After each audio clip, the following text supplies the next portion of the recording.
kaso undersize. Pagkawalan natin. Itong isda na to ay may sukat. Kailangan 33 cm yung haba niya. Kasi pag undersize, multa tayo niyan, brady. Bayad tayo pag nahuli. Grabe pa naman lumunok to. Lunok talaga eh.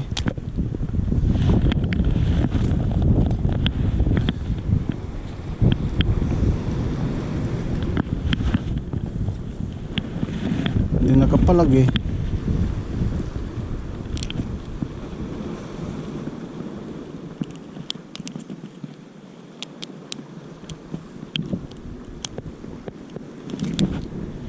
Ayun.